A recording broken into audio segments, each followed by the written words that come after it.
Welcome to PS VGR news. వాళ్ళు చెప్పారు ఇప్పుడు ఒక మాట.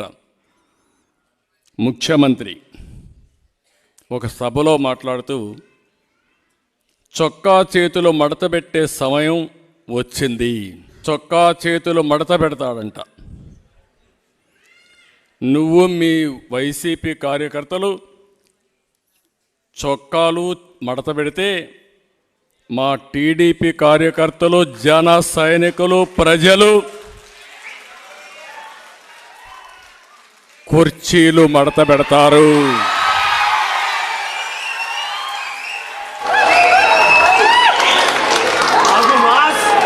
మళ్ళీ చెబుతున్నా,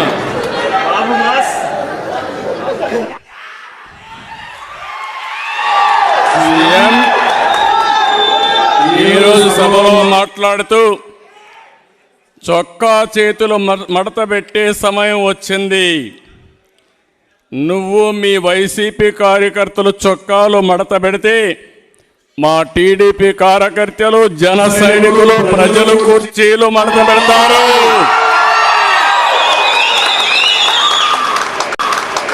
అందరూ కుర్చీలు మడత పెడితే ఏమవుతుందో తెలుసా? జగన్ రెడ్డి నీ కుర్చీ లేకుండా పోతుంది.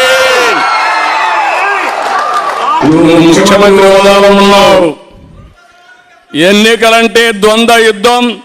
చొక్కాలు, చేతులు కుర్చీలు మడత పెట్టడం కొట్టుకోవడానికి కాదు. ఆ విషయం గుర్తుపెట్టుకొని ప్రవర్తిస్తే మేము కూడా గౌరవంగా ఉంటాం. కబద్దార్, జాగ్రత్తగా ఉండమని మరొక్కసారి సభ ద్వారా హెచ్చరిస్తున్నా.